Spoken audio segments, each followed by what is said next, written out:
پہلی بات تو یہ سوچئے، کیا انسان ہر وقت نماز پڑھتا ہے؟ ہمیشہ روزہ رکھتا ہے؟ جب اللہ کہہ رہا ہے میں نے تو پیدا ہی کیا میری عبادت کے لیے، کوئی اور کام اگر وہ کر رہا ہے تو وہ میرے مقصد تخلیق کے خلاف کر رہا ہے۔ وما خلقت الجن والانس الا لیعبدون، میں نے تو جنوں اور انسانوں کو صرف اس لیے پیدا کیا کہ میری عبادت کریں۔ تو اصل میں بات کیا ہے؟ یہ نماز، روزہ، حج اور زکوٰۃ یہ بھی عبادات تو ہیں، اصل عبادت کچھ اور ہے۔ اصل عبادت کیا ہے؟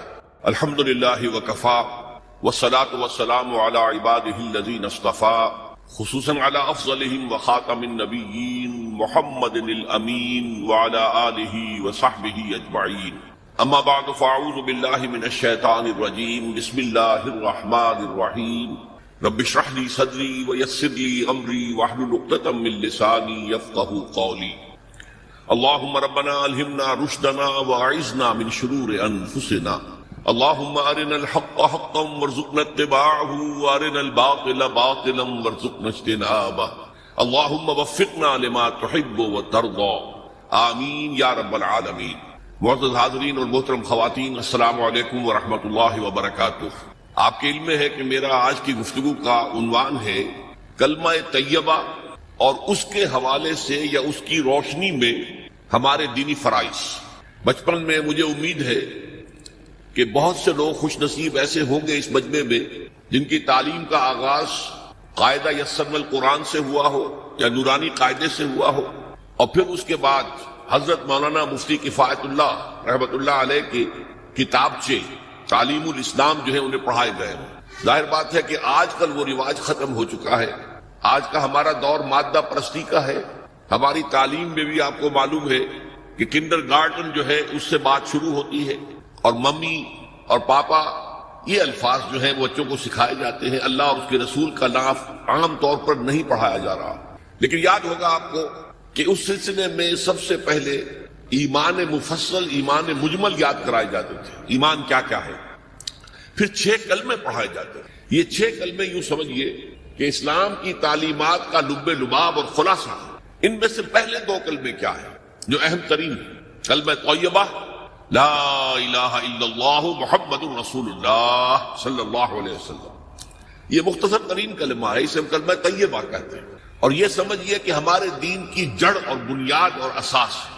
دوسرا کلمہ اسی میں لفظ شہادت کا اضافہ ہو کر اشہد ان لا الہ الا اللہ واشہد ان محمد رسول اللہ صلی اللہ علیہ وسلم۔ یہ کلمہ شہادت جو ہے یہ اسلام میں داخلے کا شاہ درا ہے۔ شاہ درا، در کہتے ہیں دروازے کو، شاہ درا بہت بڑا دروازہ۔ جو لوگ دلی سے واقف ہیں انہیں یاد ہوگا، معلوم ہوگا کہ دلی جو ہے وہ جمنا ندی یا جمنا دریا کے مغرب میں واقع ہے، اور مشرق سے جو بھی آتا ہے یو پی سے، اس کو پہلے ایک قصبے سے گزرنا پڑتا ہے، جس کے بعد پل آتا ہے جمنا کا، اور اس قصبے کا نام ہے شاہ درا۔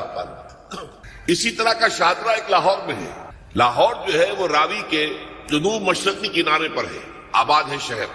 اب جو بھی پشاور سے، سرحد سے، اسلام آباد سے، پورے پنجاب سے لوگ آتے ہیں تو انہیں لاہور میں داخل ہونے کے لیے دریائے راوی کراس کرنا ہوتا ہے، لہذا وہاں بھی ایک قصبہ ہے جس کا نام شاہ درا ہے۔ شاہ درا یہ بڑا در ہے کہ جس سے داخل ہو کر آپ دلی میں یا لاہور میں داخل ہوں گے۔ اسی طرح میں نے عرض کیا کہ اسلام میں داخلے کے لیے شاہ درا جو ہے وہ ہے اشہد ان لا الہ الا اللہ واشہد ان محمد رسول اللہ صلی اللہ علیہ وسلم۔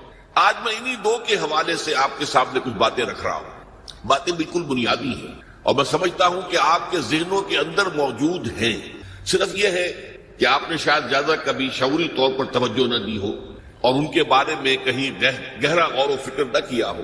دیکھیے پہلا جز کیا ہے؟ لا الہ الا اللہ، کلمہ توحید ہے یہ، اللہ کے سوا کوئی معبود نہیں۔ اب اس کا تقاضا کیا ہے؟ اور دوسرا جز ہے محمد الرسول اللہ صلی اللہ علیہ وسلم، اس کا تقاضا کیا ہے؟ اللہ کے سوا کوئی معبود نہیں، معبود برحق صرف اللہ ہے۔ اس کا کیا مطلب ہے؟ عبادت صرف اس کی ہو، کوئی معبود نہیں اللہ کے سوا، عبادت اسی کی ہو۔ اس عبادت کا مفہوم کیا ہے؟ قرآن مجید میں بہت سے انبیاء کی اور رسولوں کی دعوت بیان ہوئی، اور نام بنام کہا گیا۔ ان کی دعوت کیا تھی؟ ان اعبدوا اللہ ما لکم من الہ غیرہ، اللہ کی عبادت کرو، تمہارا کوئی الہ اس کے سوا نہیں۔ اس کے ساتھ ہی بعض صورتوں میں ایک لفظ کا اضافہ ہوتا ہے، سورہ شعراء میں ان اعبدوا اللہ واطیعون، عبادت اللہ کی کرو، میری اطاعت کرو۔ تو اللہ کی عبادت کیا ہے؟ جس کے لیے سورہ زاریات میں فرمایا وَمَا خَلَقْتُ الْجِنَّ وَالْإِنسَ إِلَّا لِيَعْبُدُونِ، میں نے نہیں پیدا کیا ہے جنوں اور انسانوں کو مگر صرف اس لیے کہ میری عبادت کریں۔ تو معلوم ہوا کہ لا الہ الا اللہ کا تقاضا کیا ہے؟ ہمہ تن ہمہ وقت اللہ کی عبادت۔ یہ عبادت کیا ہے؟ بدقسمتی سے مسلمانوں پر جو زوال آنا شروع ہوا خلافت راشدہ کے بعد سے، ایک زوال اسلام کا شروع ہو گیا، اگرچہ مسلمانوں کا تو عروج جاری رہا۔ دور بنو امیہ میں، دور بنو عباس میں دنیاوی اعتبار سے سطوت، شان اور شوکت بڑھتی چلی گئی، لیکن اسلام جو ہے اس کے اندر زوال شروع ہو گیا۔ سب سے پہلا زوال کیا آیا؟ وہ خلافت کہ جو مسلمانوں کو اپنے میں سے کسی بہترین شخص کا انتخاب کر کے جس کا تعین ہونا چاہیے تھا، وہ خلافت موروثی عہدہ بن گئی، خاندانی بات بن گئی، قبائلی بات بن گئی۔ یہ ہمارے زوال کا پہلا منظر تھا۔ بہرحال اس کے بعد رفتہ رفتہ ہمارے تصورات بھی کچھ محدود ہوتے چلے گئے، ہوتے ہوتے بات یہاں تک پہنچی کہ عبادت کا مطلب ہے نماز، روزہ، حج اور زکوٰۃ۔ اب پہلی بات تو یہ سوچئے، کیا انسان ہر وقت نماز پڑھتا ہے، ہمیشہ روزہ رکھتا ہے؟ جب اللہ کہہ رہا ہے میں نے تو پیدا ہی کیا میری عبادت کے لیے، کوئی اور کام اگر وہ کر رہا ہے تو وہ میرے مقصد تخلیق کے خلاف کر رہا ہے۔ وَمَا خَلَقْتُ الْجِنَّ وَالْإِنسَ إِلَّا لِيَعْبُدُونِ، میں نے تو جنوں اور انسانوں کو صرف اس لیے پیدا کیا کہ میری عبادت کریں۔ تو اصل میں بات کیا ہے؟ یہ نماز، روزہ، حج اور زکوٰۃ یہ بھی عبادات تو ہیں، اصل عبادت کچھ اور ہے۔ اصل عبادت کیا ہے؟ عبد کہتے ہیں غلام کو۔ غلام پچھلے زمانے کا تصور کیجئے، یہ ایسا نہیں تھا جیسے آپ کسی کو ملازم رکھ لیں۔ آج امپلائی ریلیشن شپ یہ اور ہے۔ آپ نے کسی کو ملازم رکھا ہے، فرض کیجئے دہاڑی پر رکھا ہے، وہ 8 گھنٹے کام کرے گا، پھر چھٹی کرے گا، اس کے بعد وہ آپ کا کوئی تابع نہیں ہے، آپ کا غلام نہیں ہے، بلکہ آپ کا بھی ایک ہی ووٹ ہوگا، جب الیکشن ہوگا اس کا بھی ایک ہی ووٹ ہوگا۔ تو اصل میں غلام جو ہوتا تھا وہ ہمہ وقت، ہمہ تن، ہمہ جہد، ہمہ وجوہ بندگی کرتا تھا، اطاعت کرتا تھا۔ ملازم کہہ سکتا تھا کہ میرے تو اوقات ختم ہو گئے۔ آپ نے کسی کو رکھا خانسامہ کی حیثیت سے، اور فرض کیجئے ابھی فلش سسٹم نہیں آیا تھا تو بیت الخلاء جو ہے آپ جس طرح کے ہوتے تھے سب کو یاد ہے، کسی دن بھنگر نہیں آئی، آپ کہیں اس سے خانسامہ سے کس طرح جاؤ بیت الخلاء صاف کراؤ، وہ صاف کہے گا صاحب میں تو خانسامہ ہوں، میں آپ کو کھانا پکا کر دینے کا پابند ہوں، میں یہ آپ کا بیت الخلاء صاف کرنے کا تو پابند نہیں ہے۔ کہے گا کہ نہیں کہے گا؟ لیکن غلام نہیں کہہ سکتا۔ غلام تو ملکیت ہے، وہ 24 گھنٹے کا مطیع ہے، جو کام کہا جائے کرنے پر مجبور ہے، انکار نہیں کر سکتا۔ اور آپ کو معلوم ہو ایک اور بات ہونی چاہیے کہ غلام تو خود مملوک ہوتا ہے، اس کی ملکیت کوئی نہیں ہوتی۔ آقا نے کوئی اگر کوٹھڑی دے دی ہے کہ تم رات کو اس میں سو جایا کرو تو کیا وہ اس کوٹھڑی کا مالک ہو گئے؟ آقا نے کوئی چارپائی دے دی ہے اس پر سویا کرو تو کیا چارپائی کا مالک ہو گئے؟ نہیں، قتل نہیں، خود مملوک ہے۔ اور پچھلے زمانے میں غلاموں کا معاملہ کیا تھا؟ آقا جب چاہے ذبح کر دے، قتل کر دے، کوئی مقدمہ نہیں بنے گا، نہ 302 کا نہ 304 کا۔ کیوں؟ جیسے آپ کی بکری آپ کی ملکیت تھی، آپ نے ذبح کیا، گوشت کھا لیا، کوئی پوچھ سکتا ہے آپ سے؟ میری بکری تھی بھائی، میں نے ذبح کیا، Who are you to ask me؟ اسی طرح غلام میری ملکیت ہے، میں نے قتل کر دیا، میں نے اپنا نقصان کیا ہے نا۔ میں اس غلام کو فروخت کرتا تو کچھ پیسے مل جاتے مجھے، لیکن اختیار میرا ہے، میں نے اسے قتل کر دیا۔ اس معنی میں اللہ کا غلام بن جانا، اللہ کا بندہ بن جانا، یہ بندہ جو ہے یہ فارسی کا لفظ ہے، عبد عربی کا لفظ ہے۔ عبد سے عبادت بنا، بندے سے بندگی بنا۔ چنانچہ شیخ سعدی کا شعر ہے مشہور، جو مسجدوں میں پہلے لکھا جایا کرتا تھا۔ آج کل تو ہمارا نئی قسم کی مسجدوں کے ڈیزائن بنتے ہیں نا، پچھلے زمانے میں کیا ہوتا تھا؟ اس در کے اوپر چوکٹا بنا ہوا ہے، روز محشر کے جانگ اداس بود، اولی پرسش نماز بود۔ وہ قیامت کا دن جو بہت سخت ہے، پہلا حساب نماز کا ہوگا۔ اور یہ شعر میں لکھا ہوتا تھا، زندگی آمد برائے بندگی، زندگی بے بندگی شرمندگی۔ یہ زندگی ہمیں ملی ہی بندگی کے لیے ہے، وما خلقت الجن والانس الا لیعبدون۔ تو اگر ہم بندگی نہیں کرتے اللہ کی تو شرمندگی ہی شرمندگی ہے، گویا کہ ہم اپنے مقصد تخلیق کو تو پورا نہیں کر رہے۔ آپ نے قلم بنایا تھا لکھنے کے لیے، لکھتا نہیں ہے تو اٹھا کے پھینک دیں گے، آپ اس کو کوڑے میں ڈالیں گے۔ لہذا انسان کی تخلیق اور جنوں کی تخلیق بندگی کے لیے ہوئی۔ زندگی آمد برائے بندگی، زندگی بے بندگی شرمندگی۔ یہ ہمہ وقت، ہمہ تن، ہمہ وجوہ، ہمہ جہد اللہ کی اطاعت، یہ ہے عبادت۔ اس عبادت کے لیے عبادات ہمیں دی گئی ہے۔ جیسے یہ اگر کھڑا ہوا ہے شامیانہ تو آپ نے دیکھا یہ جو بانس کھڑے ہوئے ہیں، یہ عبادت جو ہے اس کی چھت سمجھ لیجئے 4 ستونوں پر کھڑی ہے، نماز، روزہ، حج، زکوٰۃ۔ نماز کس لیے؟ تاکہ 5 مرتبہ تازہ کر لو اللہ سے عہد بندگی، ایاک نعبد و ایاک نستعین۔ کہیں بھول مت جانا، صبح ہوئی ہے پہلے اپنا اللہ سے بندگی کا عہد تازہ کر لو، پھر دکان پہ جانا، پھر دفتر میں جانا، اور پھر دوپہر میں پھر نکلو، پھر تازہ کرو. وہ آپ کا لنچ آور ہوگا لیکن اس میں اللہ کو پہلے یاد کرو. پھر جب بہت زیادہ ایکٹیویٹی کا ٹائم ہوتا ہے شام کا، پھر یاد کرو اللہ کو عصر کے وقت، پھر مغرب کے وقت، پھر رات کو عشاء. 5 دفعہ یاد کرو اقم الصلاۃ لذکری، کہ تمہیں یہ بات یاد رہے کہ ہم اللہ کے بندے ہیں اور ہمارا کام بندگی ہے. ہما تن، ہما وجوہ، ہما وقت اللہ کی عبادت. روزہ کیوں دیا؟ تاکہ نفس کے اندر جو شیطنت ہے، ان النفس لامارۃ بالسوء، اس نفس کو کنٹرول کرنے کی عادت ہو جائے. بھوک برداشت کرو. کسی وقت کھانے کو حلال چیز نہیں مل رہی تو بھوک برداشت کرو، فوراً کسی حرام شے کے اندر منہ نہ مار دو. تمہارے اندر عادت ہونی چاہیے. پیاس شدید لگی ہوئی ہے تو اگر کوئی صحیح مشروب نہیں ہے تو ایسا نہ کرو کہ کیا کریں یہاں پر تو سوائے جو شراب کا کچھ ملتا ہی نہیں تو لوگ شراب ہی پیتے ہیں. اس کے لیے مشق کرانے کے لیے 30 دن صبح سے شام تک جائز مشروب بھی نہ پیو، جائز کھانا بھی نہ کھاؤ، تاکہ تمہارے اندر صلاحیت پیدا ہو جائے کہ باقی 11 مہینوں میں ناجائز سے تو بچو. یہ ہے عبادت کے ساتھ ان عبادات کا تعلق. ایک بڑی ہمارے اندر جو ہے نفس کی خواہش، دولت پرستی، اس کو نکالنے کے لیے صدقہ، خیرات، انفاق، خرچ کرو خرچ کرو خرچ کرو، تاکہ یہ دولت کی محبت دل میں سے کھرچی جائے. میرا بندہ جب مجھے اپنے دل میں یاد کرتا میں بھی اسے اپنے دل میں یاد کرتا ہوں. جب میرا بندہ کسی محفل میں میرا ذکر کرتا ہے میں اس سے کہیں بہتر محفل میں اس کا ذکر کرتا ہوں. اللہ کی محفل تو ملائے اعلیٰ کی ہے، ملائکہ مقربین کی ہے.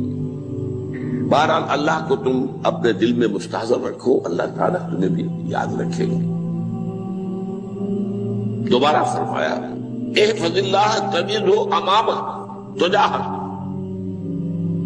اللہ کو یاد رکھو تو اپنے سامنے موجود پاؤ گے. جب چاہو دعا کرو تو احفظ اللہ تجدہ امامک یا تجاہک، اپنے سامنے موجود پاؤ گے. اذا سألت فاسأل اللہ، اب آ گیا وہ مرکزی مضمون. دیکھو جب مانگو اللہ سے مانگو، غیر اللہ کے سامنے ہاتھ دراز کرو ہی مت. ایک حدیث میں آتا یعنی حرام نہیں ہے، دنیاوی قواعد اصول قوانین کے تحت کسی سے مدد چاہنا، کوئی سوال کرنا حرام نہیں ہے. آپ کو سوال کریں، مدد لیں، اسی پر دنیا قائم ہے، ایک دوسرے کے ساتھ تعاون کے ساتھ. لیکن اونچا مقام کیا ہے؟ کسی سے سوال مت کرو سوائے اللہ. یہاں تک کہ جوتے باندھنے کا تسمہ تمہیں درکار ہے تو بھی کسی سے مت مانگو، اللہ سے مانگو. کیا پتہ اللہ کس کے دل میں ڈال دے اور وہ آ کے تمہیں تسمہ پیش کر دے. ہوتا ہے ایسا مسافات ہوتا. جو اللہ کے ساتھ لو لگا کر رکھنے والے ہیں ان کے تو ایسے واقعات ہوتے ہیں کہ دل میں ایک بات آئی اور اس کے بعد وہی بات جو ہے وہ کوئی شخص آ گیا اس نے وہ بات پوری کر دی. کیونکہ لوگوں کے دل جو ہے وہ تو اللہ کے 2 انگلیوں کے مابین جو چاہتا پھر دیتا. کیا پتہ اللہ کسی فرشتے کو انسانی شکل میں بھیج دے. آتا ہے فرشتہ، آتا ہے انسانی شکل میں، آتا ہے آپ کی تکلیف کو رفع کر دے، آپ کی ضرورت کو پورا کر دے. اسی سے مدد، کسی اور سے مدد. یہ ہے توحید کا لب لباب. یوں سمجھیے اسلام کی جڑ کیا ہے؟ ایمان. اسلام کا جو خارجی نظام عمل ہے، انفرادی اعمال ہو اجتماعی ہو، ان سب کی روح رواں کیا ہے؟ ایمان. ٹھیک، ایک بات ہو گئی. ایمان کا خلاصہ لب لباب کیا ہے؟ ایمان باللہ. جیسے ایمان بالآخرہ بھی ہے، ایمان بالملائکہ ہے، ایمان بالانبیاء ہے، ایمان بالرسل ہے، ایمان بالکتب ہے، ایمان بالقلب ہے. لیکن اصل ایمان، اسی لیے ایمان مجمل میں آپ کو معلوم ہے کسی اور چیز کا ذکر نہیں. آمنت باللہ کما ہوا باسمائہ وصفاتہ وقبلت جمیع احکامہ اقرار باللسان وتصدیق بالقلب. یہ ایمان مجمل ہے. اجمالی طور پر ایمان اس کا نام ہے. ہاں مفصل تفصیلی طور پر آمنت باللہ وملائکتہ وکتبہ ورسلہ والیوم الآخر والقدر خیرہ وشرہ من اللہ تعالی. تو اسلام کی جڑ ایمان، اور اسلام کا سارا جو نظام عمل ہے، چاہے انفرادی اعمال ہو چاہے اجتماعی، ان سب کی روح رواں ایمان. اور ایمان کا خلاصہ ایمان باللہ. اور ایمان باللہ کا اصل حاصل وہ ہے جو اس حدیث میں آ رہا. اس کے دو ہیں تقاضے، عبادت صرف اسی کی، استعانت صرف اسی سے۔ اس لیے میں نے سورہ فاتحہ کا تذکرہ شروع میں کیا۔ یہ عبادت کا جوہر ہے، عبادت کا جو ہے یہ ایمان کا حاصل، عبادت صرف اس کی ہے اور استعانت صرف اس سے۔ استعانت ہی میں سوال بھی آ گیا، یہ بھی مدد ہے۔ آپ کسی سے کچھ مدد مالی چاہ رہے ہیں یا کوئی اور مدد چاہتے ہیں، کسی کام میں مدد چاہتے ہیں، جیسے میں نے کہا تھا کہ سفارش کرانا چاہتے ہیں، بھی مدد ہے۔ وَإِذَا اسْتَعَنْتَ فَاسْتَعِنْ بِاللَّهِ، اور جب مدد مانگو صرف اللہ سے مانگو۔ اور وہ سارے الفاظ یاد کر لیے، استدعاء، استعانت، استغاثہ۔ یہ جو غوث اعظم سے استغاثہ کیا جاتا ہے تو شرک ہے، استغاثہ اللہ سے، دعائی اللہ کی۔ اس اعتبار سے استمداد، استعانت، استدعاء، استغاثہ، یہ سب اللہ سے، صرف اللہ سے۔ عبادت صرف اللہ، ایاک نعبد، اور استعانت صرف اللہ سے، مانگو صرف اللہ سے، مدد طلب کرو صرف اللہ سے۔ اور جان لو اگر تمام لوگ جمع ہو کر تمہیں کوئی فائدہ پہنچانا چاہے نہیں پہنچا سکتے، الا بشیء قد کتب اللہ لک وان اجتمعوا علی ان یضروک بشیء لم یضروک الا بشیء قد کتب اللہ علیک۔ اگر سب مل کر چاہیں تمہیں کوئی نقصان پہنچا دے نہیں پہنچا سکتے مگر وہی کچھ جو اللہ نے تمہارے لیے لکھ دیا۔ اب بتائیے خوف کی جڑ کٹ جائے گی کہ نہیں؟ یہ جو ایمان جو ہے یہ خوف اور حزن دونوں سے نجات دلانے والی بات ہے۔ جو حقیقی مومن ہے وہ اللہ کا ولی ہے، حقیقی مومن وہ اللہ کا ولی ہے۔ اور الا ان اولیاء اللہ لا خوف علیہم ولا هم يحزنون، یہ اولیاء اللہ کو علیحدہ مخلوق نہیں ہے، کوئی ان کے سر پہ سینگ نہیں ہوتے، انسان ہی ہوتے ہیں، لیکن حقیقی معنی میں مومن۔ ان اعتبارات سے جو آج ہم پڑھ رہے ہیں ایمان اس درجے کا پہنچ گیا تو اللہ کا ولی ہے۔ ان لوگ کے خوف کس بات کا، کس سے خوف کروں؟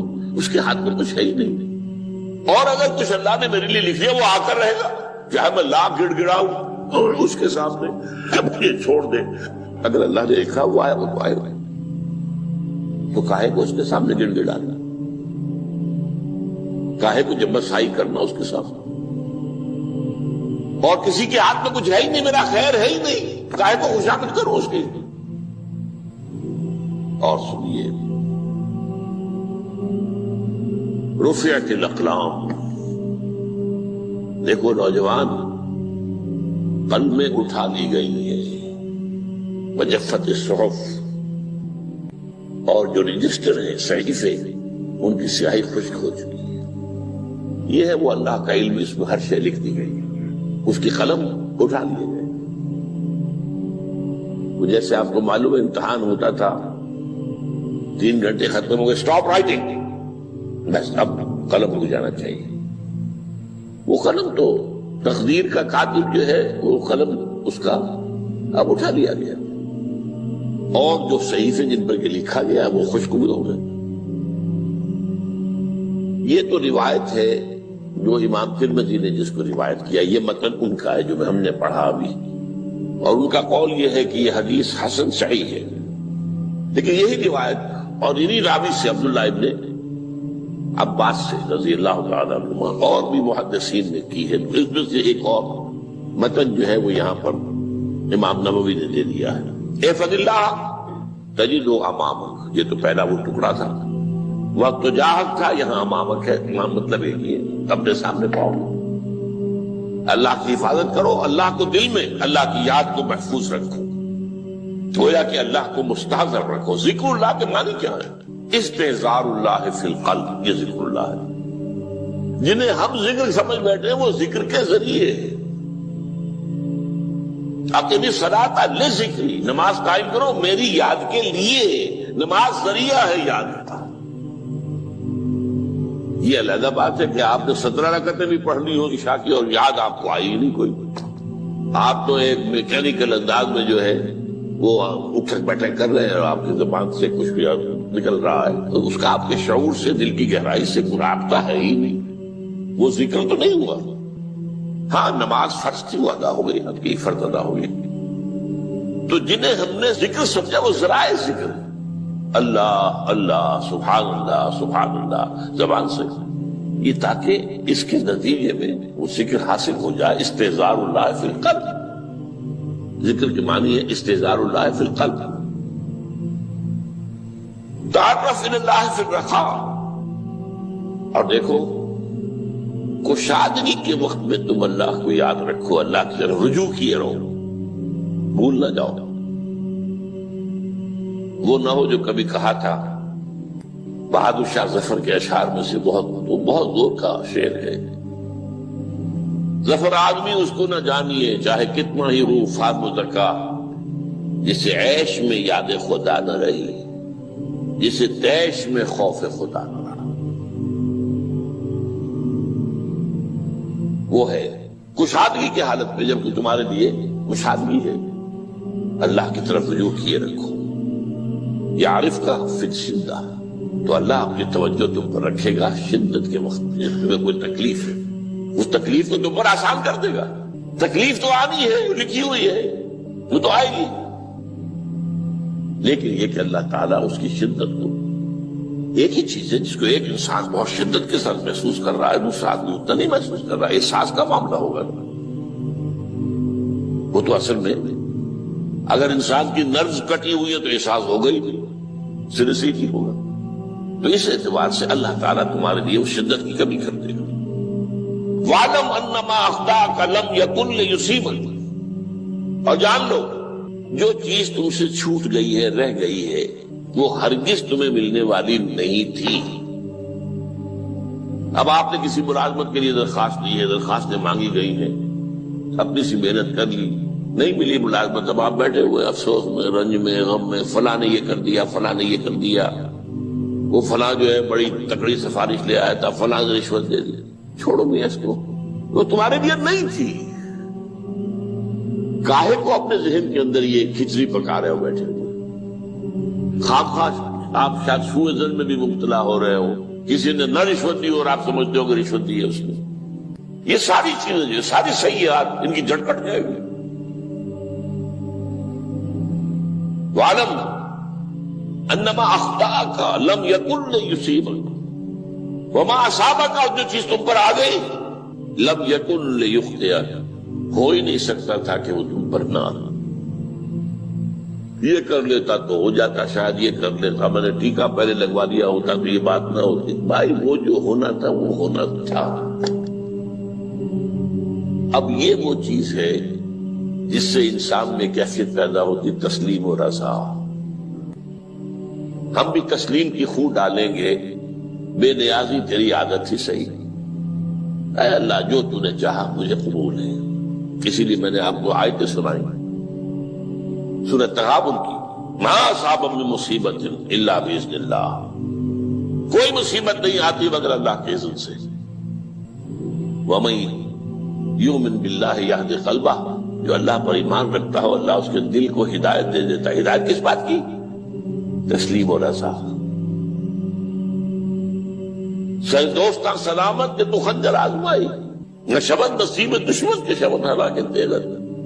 اے اللہ تیری طرف سے ہے، مجھے قبول ہے، اور بظاہر مجھے تکلیف ہو رہی ہے لیکن یقیناً اس میں میرا کوئی خیر ہے. بیدک الخیر، تیرے ہاتھ میں تو خیر ہی خیر ہے، جو بھی تیری طرف سے آئے. سر تسلیم خم ہے مزاج یاد ہے. اور یہ مضمون جو ہے زیادہ بڑے پیمانے پر سورہ حدید میں آیا ہے.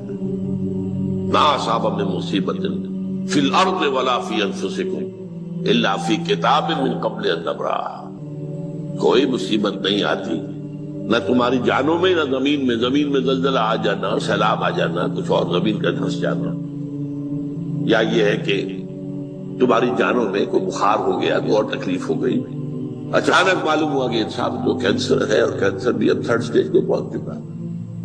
لیکن جو بھی آیا ہے وہ اللہ کے علم کی کتاب میں پہلے سے لکھا ہوا ہے. فی کتاب من قبل ان نبرأها، یہ کتاب میں درج ہے اس سے پہلے کہ ہم اسے ظاہر کریں. اس کا نتیجہ کیا نکلنا چاہیے؟ لیکن لا تاسوا علی ما فاتکم ولا تفرحوا بما آتاکم، افسوس نہ کیا کرو جو تم سے جاتا رہے، چھوٹ جائے، کوئی عزیز فوت ہو گیا، کوئی موقع ہاتھ سے نکل گیا، ارے بھائی میں چوک گیا، بڑا موقع تھا، اب اس پر افسوس کر رہے ہیں؟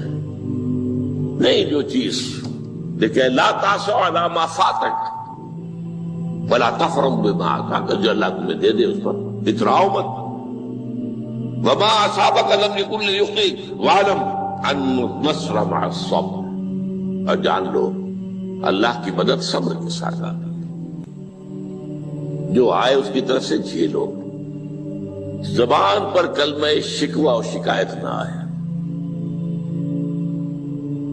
اللہ سے شکایت نہ آئے، تسلیم و رضا، جو تیری رضا ہے، تیری صحت ہمیں منظور ہے، لیکن اس کو مولانا محمد علی جوہر ایک مرتبہ جیل میں گئے، ایک بیٹی بیمار ہوئی، فوت ہو گئی،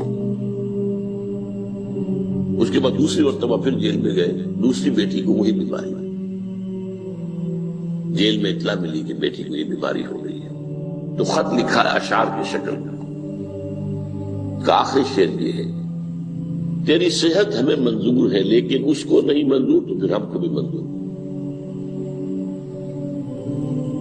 ہم تو چاہتے ہیں میں بیٹی کے تجھے شفا ہو جائے، اسے منظور نہیں، لیکن ہمیں بھی منظور۔